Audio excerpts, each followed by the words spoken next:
Irmãos, deixa eu fazer uma pergunta. Vocês sabem dizer o que significa a palavra recalcitar? Recalcitar. Vocês já viram na Bíblia essa palavra? Lembra de alguma citação, alguma palavra, alguma passagem assim que fala assim, recalcitar? Mas nós vamos passar por um texto nessa manhã que trata a respeito dessa palavrinha enigmática aí, recalcitar. Abra sua Bíblia aí no livro de Atos, Atos dos Apóstolos. Até quem não tem contato com Bíblia, assim, regular, vai saber, já vai ter escutado a respeito dessa história. O título que eu dei para essa mensagem é Lições de uma Queda. Pode alguém aprender alguma coisa com a queda? Né? Com certeza. Lições de uma queda. Princípios de uma conversão. Feche seus olhos, vamos orar ao Senhor. Querido eterno Deus, em nome de Jesus, mais uma vez nos é concedido o privilégio, Senhor, de nos reunir nesta que é chamada Santa Casa de Oração, porque quando nós nos reunimos, ali se torna a igreja. Nós não queremos nos iludir, achar que nós, individualmente, sozinhos, isolados, somos igreja. Mas em comunhão uns com os outros, com a mesma fé, com o mesmo propósito, nós somos igreja. Por isso, Pai, nós queremos contar com o Teu auxílio nesse momento para conduzir a nossa mente e o nosso coração na direção do Senhor. Para que possa falar ou continuar falando, ministrando em nossos corações a Tua boa e santa vontade. Rogamos o Teu auxílio, na esperança e expectativa de que o Senhor não permita que nada venha nos atrapalhar de termos um encontro especial com o Senhor. Rogamos essas bênçãos como são do Teu Santo Espírito, em nome de Jesus. Amém. Amém. Vamos ler aí, basicamente, 4 versos, do verso 3 ao verso 6. Diz assim, nessa versão que eu estou me utilizando aqui. Atos capítulo 9, versículo 3. E indo no caminho, aconteceu que, chegando perto de Damasco, subitamente o cercou um resplendor de luz, de onde? Do céu. Verso 4. E caindo em terra, ouviu uma voz que lhe dizia, Saulo, Saulo, por que me persegues? E disse, verso 5, quem é, Senhor? E disse o Senhor, eu sou Jesus, a quem tu persegues. Duro é para ti recalcitar contra os aguilhões. É possível que em algumas Bíblias não existe essa palavra aí. A sua tem? Quem é que tem? A sua tem? 1, 2, 3. 4 Bíblias tem. Nas demais não tem. Então está dizendo aí, duro é para ti recalcitar contra aguilhões. Sabe o que essa palavra significa? Essa palavra significa resistir. Você vai lá no dicionário Aurélio, vai estar lá, recalcitar, resistir. Então poderia dizer assim, ó, duro é para ti resistir aos aguilhões. E aguilhão é uma outra palavrinha também estranha, né? Que significa chutar. Duro é para ti chutar contra os aguilhões. Piorou. Porque aguilhão, alguém sabe o que é? Aguilhão é um ferrão. É um ferrão, é um instrumento pontiagudo. Então, duro é para ti chutar um ferrão, um instrumento pontiagudo. Mas no popular seria dito assim, duro é para você ficar dando murro em ponta de faca. Porque você só vai sofrer. Você está fazendo uma coisa que você só está se ferindo e resistindo ao meu poder. A gente ouve popularmente dizer assim, olha, Saulo estava indo no caminho e ele se converteu, ele teve encontro com Jesus e agora ele teve o seu nome mudado para Paulo. Não é assim? Porém não, só que não. Saulo é o nome hebraico. Paulo é o mesmo nome, porém, na cultura romana. Como Paulo nasceu em Roma, Paulo nasceu em Roma, sim. Paulo tinha cidadania romana, porém ele era de descendência hebraica. Então Saulo é o nome hebraico e Paulo o nome romano. Saulo era alguém zeloso ou não era? Alguém zeloso. Alguém que era zeloso, inclusive, ao extremo, né? A ponto, eu costumo dizer até que Paulo era considerado um intolerante religioso. Alguém que não tolera uma opinião de alguém que é contrário ou diferente da sua religião. Hoje, se Paulo vivesse nos nossos dias, ele ia ter muito problema com a justiça, né? Mas ele apresenta uma autobiografia quando ele escreve aos Filipenses, capítulo 5, versículo 3 em diante. Ele diz assim, ó, eu sou circuncidado ao 8º dia, eu sou da linhagem de Israel, sou da tribo de Benjamim, hebreu de hebreus, segundo a lei, eu sou fariseu. Hoje fariseu tem uma conotação negativa, fariseu, negativa, né? Extremista, contrário às instruções de Jesus. Porém, naquele tempo, ser fariseu era o top das galáxias. Era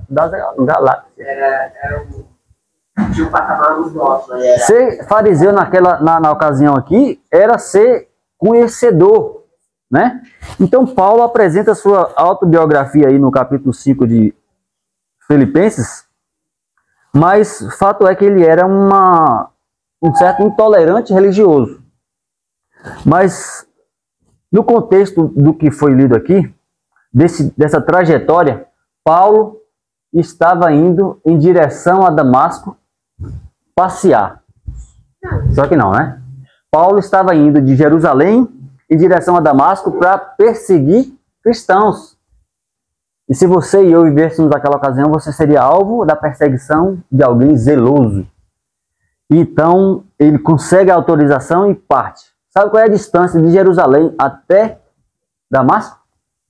Hoje mesmo, se a gente colocar no Google lá, o Google Maps, e colocar, traçar a linha lá, 300 quilômetros. Será que Saulo estava determinado a cumprir aquilo que estava no propósito? Ele foi determinado.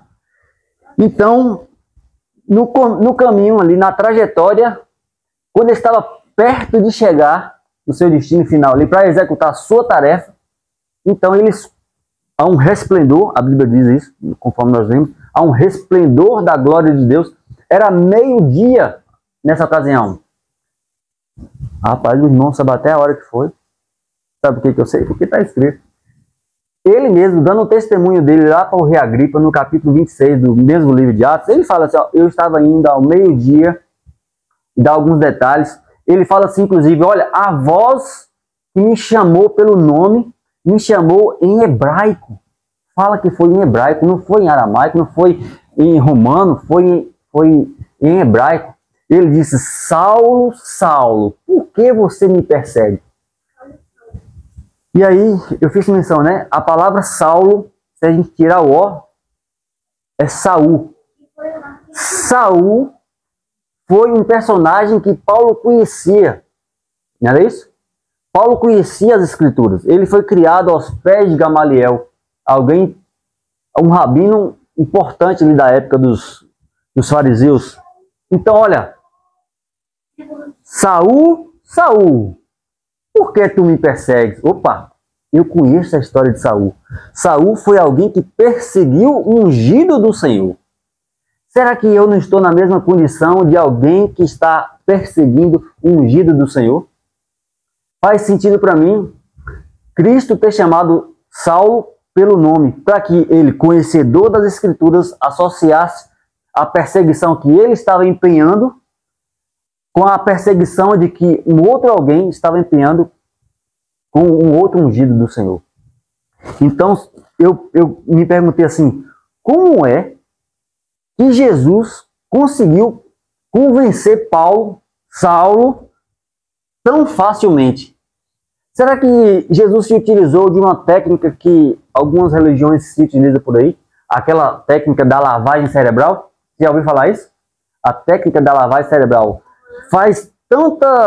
enfatiza tanta uma determinada coisa que a pessoa sai ali convencida daquilo, mesmo sendo uma, entre aspas, mentira. Uma lavagem cerebral. Mas eu não creio que tenha sido uma lavagem cerebral dessa forma. mas usando o ponto exato, Deus conseguiu extrair de Saulo uma conversão, chamando pelo nome, se utilizando do gatilho necessário para fazer a obra que ele gostaria de fazer, não só com Saulo naquele momento, mas com cada um de nós que estamos aqui, e quem sabe com todo mundo, que é uma obra de quê? De conversão, de transformação. Eu creio que há lições nessa queda. Vocês concordam? Há lições nessa queda. Se a gente considerar aqui um trecho do capítulo do livro Atos dos Apóstolos, diz assim: a evidente presença de Deus no julgamento de Estevão. Lembra que Saulo participou do julgamento de Estevão? É uma outra história que acaba se conectando, mas que está aqui dentro do próprio livro de Atos. Saulo participou de alguma forma do julgamento de Estevão. E Estevão, dando o seu testemunho, disse que o céu se abriu, ele viu a face de Cristo, ele resplandeceu a glória de Cristo ali, e aquilo causou um impacto na vida de Saulo. Porém, não foi um impacto suficiente para que ele mudasse de opinião. Porém, quando ele tem esse encontro com Cristo, ele se lembrou daquela situação lá de Estevão, então ele teve a condição de mudar de rumo, mudar de trajetória, coisa que Deus quer fazer comigo e com você. Amém. Amém. Quem sabe eu esteja falando para alguém que está andando num caminho, numa trajetória, no assim eu acho. E Deus quer nos conduzir como igreja, congregando em uma casa de forma provisória ou congregando, quem sabe, num templo, o mais luxuoso possível. Mas o fato é que Deus quer nos ajudar a alinhar a nossa rota à rota do Senhor. Amém. Assim como fez com aquele homem. Que lições é que nós poderíamos extrair? Tem uma lição aí, irmãos, que é a gente bate o olho e já vê. É a lição assim, ó. Alguns terão que cair para reconhecer que Deus é Deus. Tem muita gente que só vai reconhecer que Deus é Deus quando o quê? Quando cair. Foi assim com Saulo, não foi? E uma outra lição que a gente poderia também extrair de forma breve aqui é que para alguns Jesus vai ter que ser direto. Copiou? Falar diretamente. Para alguns, Jesus vai ter que ser direto. Ó Wesley, para alguns não vai adiantar enviar aquele videozinho. Para alguns. Para alguns não vai adiantar a gente inclusive ir na casa. O ancianato, a igreja, para alguns não vai adiantar. Para alguns sim. Mas para alguns, Jesus vai ter que ser o quê? Direto. Se Jesus nessa ocasião aqui enviasse Ananias, enviasse Judas, que é o outro personagem aqui, não iria convencer Paulo. Mas para determinadas pessoas, Jesus vai ter que ser direto. Não ficar dando voltas, mas vai ter que ser direto. Vai ter que chamar pelo nome. Pronto, irmão. Foi ao ponto ali. Para algumas pessoas, Jesus vai ter que chamar pelo nome para que então haja o propósito pelo qual Deus estabeleceu esse processo aí, que é um processo de conversão. Mas essas lições aqui eu não vou nem pontuar, viu? Eu não vou nem... Você sabe que eu me utilizo aqui de 3 lições, não é isso? Essas aqui nem vai entrar na conta. Porque a gente bate o olho e vê, olha, para alguns Deus vai ter que ser direto e para outros vai ter que cair do cavalo para reconhecer que Deus é Deus. Mas bora começar a contar então? Primeira lição dessa leitura que nós extraímos aqui. Compreender corretamente as Escrituras me ajuda a não resistir ao poder de Deus. Vocês concordam com essa lição? Compreender corretamente as Escrituras me ajuda a não ficar lutando contra Deus. E isso eu aprendo nessa breve leitura aqui. A história ela tem 19 capítulos. Mas como é uma história tão conhecida que a gente não vai, então, investir esse tempo aí lendo tudo. A gente leu apenas os quatro primeiros. Irmãos, quando as pessoas olham para aquele texto lá de Colossenses, que inclusive Deus utilizou até o próprio Saulo para escrever, Colossenses quando diz assim, ninguém vos julgue pelo comer ou pelo beber. Lembra? Ou por causa dos dias de festa, ou por causa das duas novas, ou por causa dos sábados. Mas porque eles são sombra das coisas futuras, porque o corpo é Cristo. Aí pega esse versículo e entende de forma equivocada e aí cria uma doutrina para dizer o quê? Que a lei foi cravada na cruz. Que pode fazer tudo, que pode comer de tudo. Outro dia eu cheguei lá no refeitório do meu trabalho e cheguei e tinha uma irmã lá que se denomina crente. Eu falei assim, viu uma bisteca desse tamanho. Eu falei, você tá comendo isso aí? Tô. Porque Jesus disse que agora está liberado. Falei, rapaz, eu estou estudando inclusive essa questão aí tem citações que estão tão modificadas, tão diferentes daquilo que a gente está acostumado a ver, que pode ser que na sua Bíblia está escrito lá que Jesus liberou tudo. Mas, até onde eu sei, não existe esse versículo, não. Jesus, ele veio para a terra para salvar pecadores. Não foi para purificar a carne de porco. E aí, ela já se ofendeu e diz assim, mas o sábado já pode ser igual. Minha irmã, nós estamos tratando aqui de alimentação. O que tem a ver sábado com comida? Bora trabalhar um tema, depois a gente muda para o outro, se assim se achar conveniente. Mas fato é que quando eu compreendo um texto bíblico, uma história bíblica, um ensinamento bíblico corretamente, isso me ajuda a não recalcitar. Isso me ajuda a não resistir ao poder de Deus. Então essa é a nossa primeira lição dessa manhã. E a aplicação para isso é exatamente essa. Compreender o máximo, eu e você precisamos compreender o máximo das Escrituras possível. Por quê? Porque se eu compreendo corretamente, isso me ajuda a não lutar contra Deus. Muita gente tem lutado, tem resistido ao poder de Deus. Por quê? Porque tem compreendido erroneamente determinados trechos das Escrituras. E pensando nisso, eu passei por um texto do livro O Grande Conflito recentemente, que é bem interessante, que diz assim, O Grande Conflito, o capítulo 37. Pessoa alguma, a não ser os que fortalecem o espírito com as verdades das Escrituras, poderá resistir no último grande dia. Então, se eu e você pretendemos resistir aos embates do inimigo e a fazer a vontade de Deus da forma como Deus espera, precisamos compreender as Escrituras. Do contrário, nós estaremos fadados a lutarmos contra Deus. E aí vai ser necessário, sim, Cristo ser direto. E aí cair do cavalo não é muito bom. Vocês concordam? Cair do cavalo sempre não é muito bom. A segunda lição que eu extraio aí é do versículo 6. É possível que na sua versão esteja um pouco diferente. Eu vou ler de novo. Atos capítulo 9, versículo 6. Eu vou ler de novo. E ele quem aí? Saulo. Diz assim nessa versão, que é a Almeida Revista Fiel. Diz assim, ele, tremendo e atônito, disse, Senhor, o que queres que eu faça? Tem essa expressão da sua Bíblia aí? Não. Na sua tem? Na sua tem.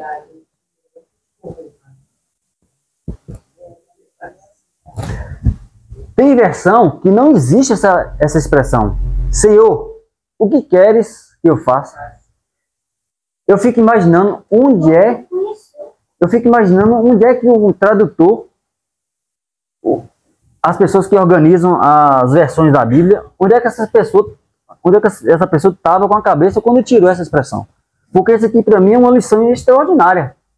Eu estou lutando contra Deus, eu estou indo em direção a uma cidade para fazer a minha justiça, e aí eu encontro com Jesus, eu pergunto assim, Senhor, reconheço que é o Senhor, mas o que o Senhor quer que eu faça? Essa pergunta é importante ou não é? Importantíssima. É lição para mim. E aí vai lá um camarada lá e tira da Bíblia. Essa pessoa está correndo um risco, não está? Porque lá em Apocalipse eu lembro de um texto que diz assim, ai daquele que tira e tira uma vírgula da palavra. Mas Então, nas Bíblias mais antigas vai ter, Senhor, Paulo perguntando, o que o Senhor quer que eu faça? Essa pergunta eu tenho que fazer para Deus todos os dias. Nós estaremos voltando para o templo daqui a algumas semanas. Eu preciso perguntar para Deus, sim, Senhor, o que o Senhor quer que eu faça? É muito gostoso, assim, sabe? A gente está juntinho assim, a gente cruza os braços e sempre vai ter alguém para fazer a escala, né, Tiago? Sempre vai ter alguém para cair os cabelos. Eu não tem mais para onde cair, né? Para cair os cabelos, para poder se organizar, para providenciar sonoplastia, para providenciar mensageiro, para providenciar cantor. Mas a gente precisa se perguntar, Senhor, o que o Senhor quer que eu faça? Qual é a parte, a parte na obra aí que eu preciso desempenhar? E é isso aí, eu não vou perguntar para um ancião, eu não vou perguntar para o pastor, eu não vou perguntar necessariamente para a liderança. Eu tenho que perguntar para quem? Para o dono da obra. Foi isso que Paulo fez. Senhor, tá, caí do cavalo. Entendi, estou cego. Era meio-dia e a luz que resplandeceu sobre Saulo foi excedente à luz do sol ao meio-dia. E a pergunta extrapola o tempo a ponto de alcançar a mim e a você nessa manhã. Amém. E assim como Paulo perguntou, Senhor, o que o Senhor quer que eu faça? Nós também temos que fazer essa pergunta para o Senhor todos os dias. Senhor, acordei, estou triste, estou chateado, aconteceu isso, aconteceu aquilo. Vai para o joelho, Senhor, o que o Senhor quer que eu faça ao longo desse dia? Deus sempre vai dar um direcionamento com o propósito de glorificar o nome dele. Amém. Isso não pode sair da nossa cabeça. Nós temos o Moisés, a gente viu aqui a história do Moisés. Moisés, ele tinha um senso da justiça a ponto de quebrar o pau e matar se fosse possível, se fosse necessário, como fez. O que foi aquilo? Senso da justiça própria. Mas perguntar para o Senhor o que ele quer que a gente faça vai ser sempre mais prudente e vai ser sempre o necessário. Exemplos para isso, eu poderia dizer assim, ó. Como é que eu tenho julgado a questão do dízimo? Que polêmica. A gente for abrir aqui, o dízimo eu creio que é assim. Eu fico indignado com pastores, com carrão, com não sei o quê. Nós não fomos chamados para sermos auditores do dízimo. O texto diz, trazei todo o dízimo à casa do tesouro, para que haja mantimento na minha casa. Não é? Então, por mais diferente que seja a nossa concepção de determinado assunto, quando eu e você perguntamos para Deus o que ele quer que eu faça, então nós temos maior chance de harmonizarmos o nosso pensamento com o pensamento de Deus. Por quê? Mais importante, olha, isso aqui eu costumo pensar e é uma prática na minha vida. Mas, olha, você sabe que eu trabalho no hospital, né? Mais importante do que o assim diz o doutor, para mim o que mais vale é o assim diz o Senhor. Amém. Eu vou extrapolar. Mais importante do que assim diz o pastor, o que tem mais peso para mim é o assim diz o Senhor. Amém. Mas para isso, eu preciso conhecer o que o Senhor diz. Porque eu não posso apenas discordar por discordar. Eu discordo do pastor porque eu acho isso e isso. Não, eu tenho que discordar com argumento bíblico. Do contrário, eu vou ser o que vai temperando, não é nem o assim diz o Senhor, vai ser o assim diz o eu, né?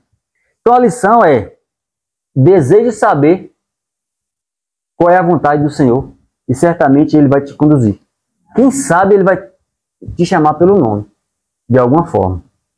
E a aplicação é, não tenha receio de perguntar para Deus. Não, fazer pergunta para Deus não é pecado não, sabia? Eu não vou fazer essa pergunta para Deus não, porque pode ser uma blasfêmia. Em Isaías, Deus fala assim, ó, vinde, vem cá, arrazoemos, bora conversar, senta aqui, bora bater um papo. Fazer pergunta para Deus não é pecado. E a gente precisa fazer perguntas para Deus. E quem mais tem interesse de que a gente sente do lado dele, ou pelo menos convide ele para que sente ao nosso lado, é ele. E Jesus então responde. Como é que foi que Jesus respondeu para Paulo? Lembra da pergunta? Senhor, o que o Senhor quer que eu faça? Jesus respondeu para ele assim: eu quero que você seja um cristão, que você seja agora um ministro para os gentios. Foi isso que Jesus fez? Jesus, em outras palavras, falou assim: baixa sua bola, baixa a bolinha,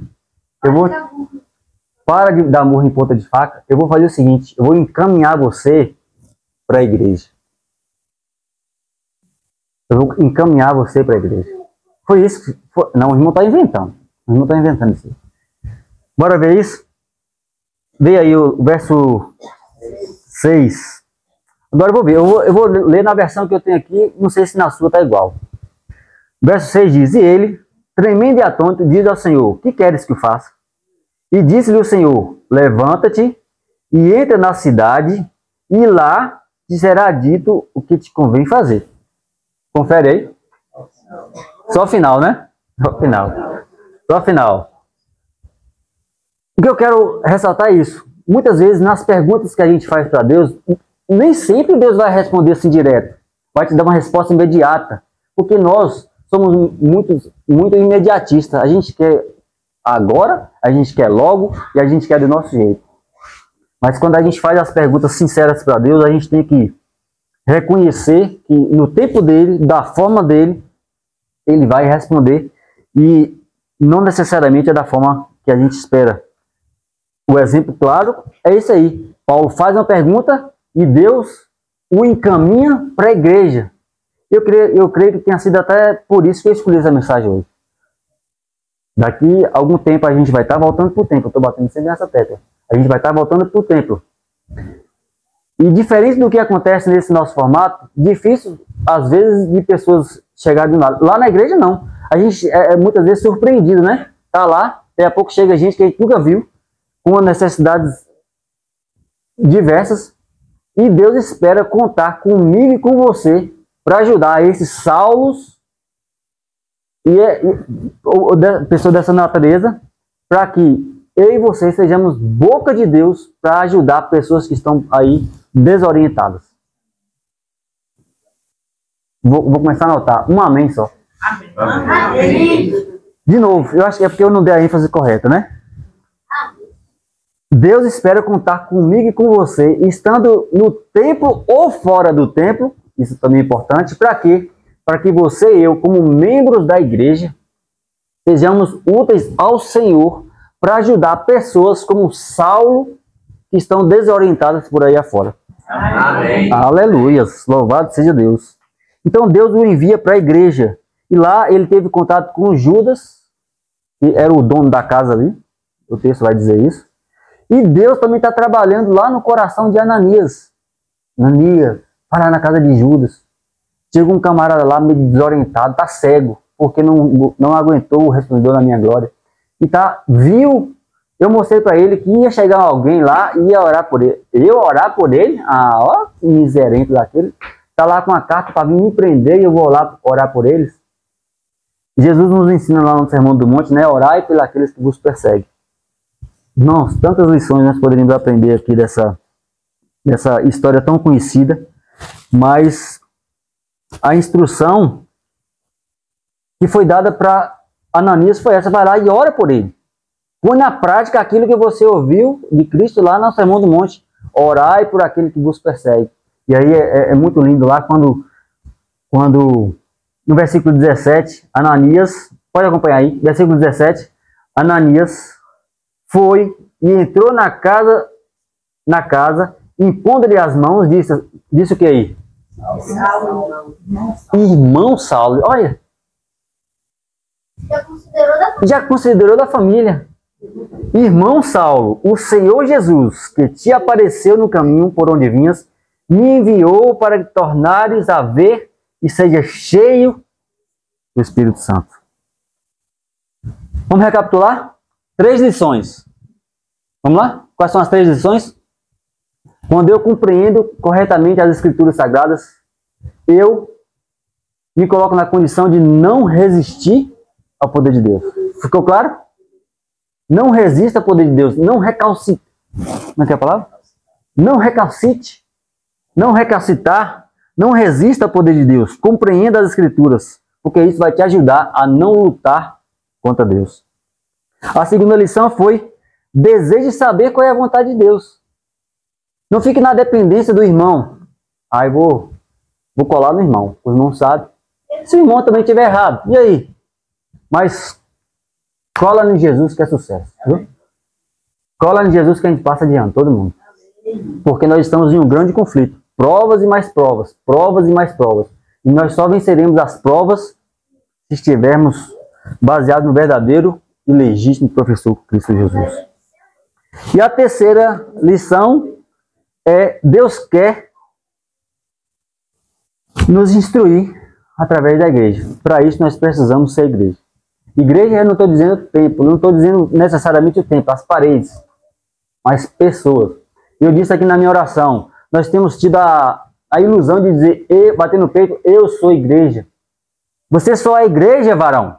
Você só é igreja, varoa, se você estiver em harmonia com a vontade de Deus. E estando em harmonia com a vontade de Deus, você vai estar desejoso de congregar com outras pessoas. Tem um ditado que diz, né? Uma andorinha só não faz verão, não. Né? Uma cor só não tem como fazer um arco-íris. Mas o contrário também é verdade. O contrário é verdade. Que quando nós nos unimos, nós somos igreja. Nós somos mais fortes. Nós somos revestidos do poder de Deus. E assim a glória de Deus pode ser revertida. Eu creio na profecia lá de Apocalipse 18, quando diz assim, ó, que a terra inteira vai ser iluminada com a glória de Deus. Como é que vai ser isso? Como é que a terra inteira vai ser iluminada com a glória de Deus? É somente eu e você, cheios do Espírito Santo, sendo útil à causa de Deus, e assim essa profecia vai poder ser concluída. Eu quero concluir lendo com você o versículo 18. O versículo 18 a gente encerra. Diz assim: e logo lhe caíram dos olhos como o quê? Como escamas. E imediatamente recuperou as vistas. Levantando-se, foi o quê? Moço, que poder extraordinário é esse? Você já imaginou uma situação dessa? Eu estou indo em uma direção. Deus proporciona a situação ali para eu me converter, mudar de direção, literalmente, a ponto de eu querer ser batizado. Mas ele só desejou ser batizado nas águas. Por quê? Porque naquele processo houve um batismo do Espírito Santo. Deus quer recuperar as vistas de Saulo por aí afora. Mas nós só vamos poder ser usados por Deus para dar vista aos cegos aí fora se nós aqui dentro tivermos as vistas recuperadas. Concorda? Não tem como um cego guiar outro cego e ir para o lugar certo. Mas se nós tivermos as vistas recuperadas pelo colírio, olha, vistas recuperadas, eu me lembro de Laodiceia. E eu peço, Senhor, pinga um pouquinho desse colírio aqui no meu olho para que eu possa ver. Não é esse não é um dos itens lá que Cristo oferece, né, como conselho para Laodiceia? Vestes brancas, ouro refinado e colírio. Então Deus quer recuperar as vistas de Saulo, mas quer recuperar as vistas a partir de nós. Deus quer uma outra coisa. Deus quer batizar você. Ah, mas isso é fácil, eu já estou batizado. Mas o batismo do Espírito Santo, irmãos, é todos os dias. Todos os dias eu necessito ser batizado no Espírito Santo. Irmãos, essa mensagem ela estava esquematizada de uma forma. E aí eu fui dormir. Por isso que eu cheguei um pouquinho atrasado hoje. Porque durante a noite, tem esse exemplo que você pode usar. E esse outro exemplo. Ixi, mas o negócio já está pronto, Senhor. Quem é que manda essa bagaça? Sou eu ou você? É o Senhor. Então vai lá e implementa a mensagem. Porque eu quero falar com o meu povo. Então Deus quer nos batizar. E saiba disso, o batismo do Espírito Santo ele é necessário todos os dias. E por fim, Deus quer usar a mim e a você como igreja. E assim, Deus vai poder ser glorificado através da minha e da sua vida. Deus tem um apelo para nós essa manhã. O apelo de Deus é assim, ó. Quantos querem ter as vistas recuperadas e ser cheios do Espírito Santo? Aleluia. Aleluia. Se assim for, para que isso seja uma realidade na sua e na minha vida, atente-se para esses princípios, porque nessa queda existem princípios. E se nós nos atentarmos para esses princípios, certamente as vistas de cada um de nós será aberta e o Espírito de Deus vai poder fazer morada dentro de cada um de nós. Aleluia. Feche seus olhos, vamos orar ao Senhor. Senhor, aquela experiência de Saulo a caminho de Damasco pode ser, ó Deus, experimentada por cada um de nós nessa manhã. Experiência de transformação. Experiência, ó Deus, de nos despojar do nosso próprio conhecimento para nos apegarmos ao conhecimento, à verdade do Senhor. Para isso, Senhor, para que isso seja uma realidade, o Espírito que comoveu ali é o mesmo que está disposto a comover cada um de nós. Por isso, Senhor, tirai as escamas dos nossos olhos e batiza no Teu Santo Espírito. Ministre no coração de cada um dos que aqui estão essa palavra, Senhor, de transformação. Nos ajude, ó Deus, a não recalcitrar contra o Teu poder, a não resistir, Senhor, às Tuas instruções. Nos ajude, ó Pai, a termos a humildade de cada dia nos perguntar a Ti o que o Senhor quer que a gente faça. Com a humildade advinda de Ti, nos ajude a compreender o Teu querer para as nossas vidas. Ó Deus, na condição de alguém que necessita ser instruído através da igreja, ou quem sabe ser instrumento de instrução na igreja, que o Senhor possa manifestar a Tua glória sobre cada um de nós. Nós dependemos do Senhor, por isso reconhecemos a Tua misericórdia sobre as nossas vidas. Dá-nos o perdão dos nossos pecados e nos conduza para casa na segurança dos Teus santos anjos. Essas bênçãos rogamos, agradecidos, ó Pai, em nome de Jesus. Amém. Amém.